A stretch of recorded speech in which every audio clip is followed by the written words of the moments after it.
Alright, hello everyone, DMXL here, also known as Kunik. I'm here to show you a pretty interesting way to play Final Fantasy XIV from what I've seen. So, the general community has always played 14 one of three ways. You have the gamepad, the keyboard and mouse, or the super keyboard and mouse, as I like to call it, which is the people with the mouses or the mice with 12 buttons on the thumb, and they do all of their skills through those 12 buttons. Yeah, so those are the three big ways people have played 14, but one is that no one's really even thought about, which is called the Speedpad. Now, not many people know what the Speedpad is, but it's basically, it was designed primarily for first-person shooters, but people have used it for MMOs for many years now. It's everything you need from a keyboard, and then a little bit of some on top of that. And I'll get into that in a second. But basically, it's the primary way you can play a game, so you can map it to a whole bunch of different things. You can basically do anything you want with this. You can have it, there's a little analog D-pad, or there's a little D-pad over here. Some of them have analog sticks. You can use that for movement or controlling the camera, things like that. It's got a lot of options to it, lots of buttons, and it's 100% designed for gaming. And I've had this thing sitting in a box for many years now. I've never had a use for it. And I thought I would show you guys how I've set it up for 14, which I think is pretty interesting. I don't know if I'm going to stick with it, but it is definitely an interesting way to play 14, and I'm going to give it a legitimate shot to see if it improves my experience with the game. So let me flip over to my main camera.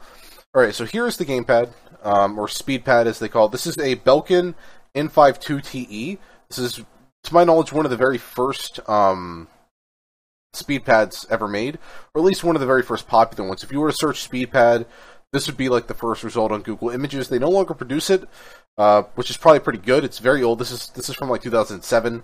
Still looks pretty good from 2007. Actually, it's in pretty good condition. Like I said, it's been sitting in a box. But there's some newer ones, like Logitech makes some really good ones. I actually prefer to get one with an analog stick. This is a D-pad.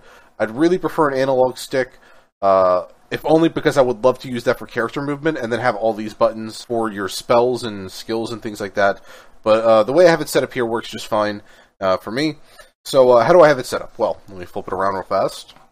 So we have, basically these are mapped like your keyboard would be. So WA or WASD, we have control right here, cap lock right here. This is what I use for communicating on TeamSpeak, Ventrilo, Mumble, and all that. My tab for tab targeting. This is a Q and E. So this button is Q, this one is E. I actually have these bound so that Q will, I'm primarily play a Scholar. Q messes with my pet. I think it summons it to me, and E is my place command for the pet. And then I also use Control Q, Control E, which are for abilities. So I think Control E is my sprint, my Control Q. I forget what I have it done. It's in my memory. I do it on subconsciously whenever I need it. So it does something. Then we have, like I said, ASD. This is my R for auto running. This is my F, which is what I use I'm a 1.0 player, so this draws my weapon. I just like to have it out sometimes. These three buttons down here have been mapped to, I forget what they were. They're like, it's like end, the down arrow, and page, or something like page up, or something like that. These are bound to three more keys. For various skills, for whatever I need them. So, for instance, this might be like Summon Eos, Summon Selene. On my Monk, this is Second Wind, this is Invigorate. This is not Invigorate, this is Steel Peak, my bad. And this is the other global, or skill that monks have that are off of the global cooldown. I have my scroll wheel right here. Now, this would be typically used to scroll in the screen and all that. I use it for switching my hotbars. You see, as you can see, if I were to switch back to this, I only have one hotbar at the bottom, and this scroll wheel is used to switch hotbars, and I'll show you how that works. Now you may be wondering, I've done all this, and you don't see me how am I casting spells? So that is how this is what this D-pad is for. It doesn't show up too well on the camera. If I can get it right there, okay. This is a D-pad. I can move it around, things like that. So yeah, it can move in 8 different directions. I'm only using 4 of them right now. If only because it's a little finicky. Like I said, this is from 2007. Technology's not so good. So the D-pad, it works, but it doesn't work diagonally too well, so I only use it in 4 different directions. This button, I believe, is what I have bound to jump. And this button, I think, is my walk button. But this can really be anything you want. There's actually, this Belkin gamepad As I said, Belkin N52TE. This Belkin gamepad actually supports 3 different profiles built into the hardware. A lot of people use this button to switch between the profiles. If I were playing multiple games with this gamepad, yeah, sure, I would do that. But for this game, this is just my walk button because I like to RP walk places. So yeah, that's how I have it set up. Now let me show you like a quick little demonstration. Switch over to the game right here. Alright, so I'm in the game, so you can see it. It's sort of in a little window, sorry about that. Servers are going down in 40 minutes, and I want to just get this done and not mess with it too much. So, using my mouse actually does have 2 spells bound to it, my mouse 4 and mouse 5, so here we have Blood for Blood and Internal Release. Limit Break's not bound to anything. So those are the only things that are really bound to my mouse. And that's my key setup for this build. And I really like this Speedpad because it allows for a very minimalistic HUD. My HUD's not too minimalistic. Could use some work, but getting there. So the one big benefit that this allows is because you have a second scroll wheel. You know, I could bound that to, like I said, to scrolling through my my hotbars, and I can therefore only have one hotbar and be just fine with it. So how do I have this set up for the hotbars? Because you know, just because I'm on the subject of it, I have scroll down goes to my main hotbar. Let me see if it's still in frame. All right, so scroll down goes to my main hotbar. Scroll up goes to my hotbar number 2, and if I click in, that goes to my hotbar number 3 if I need to use it. Generally, I don't need to, but on most classes, I set up hotbar number 3 to be used fewer than the other time, than 1 and 2. So again, down is hotbar 1, up is hotbar 2, clicking in is hotbar number 3. We go to hotbar number 1. Now on my monk, hotbar number 1 is my side skills. 1 through 4 is my side skills. And 4 is actually shoulder tackle. And then if I hit control, hold down control, and then you cast my spells, is the other side over here. So that's perfect balance, bloodbath, foresight, invigorate. And I think I actually have invigorate on the bar twice. Indeed I do. Get rid of that. Okay, so that's my bar. That's how I have it set up, and I'm going to just sort of demonstrate it now, show you it works. So like I said, this is my F key, just draws weapon. E is my E is for pets, E and Q are for pets, but if I hit Control E, my sprint button, probably not the best of things to do because I am now out of TP, but hey, we've got Invigorate because Dragoon, or Lancer, or whatever.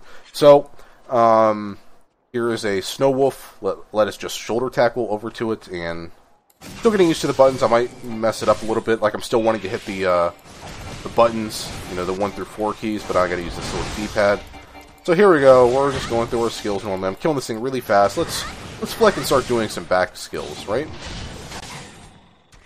And it's a little hard when you're fighting one mob. If I could find a fate.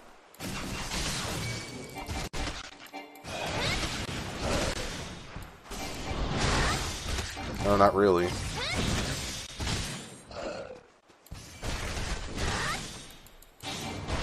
Like, he's doing something, so well, we got the full rear combo in.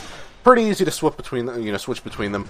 Of course, monks have the ever so forgotten AoE skills, which is what is on my 3rd hotbar, and never going to ever use these. But hey, they're here in case I ever want to use really bad skills that don't work too well. Go back to our real skills to kill this.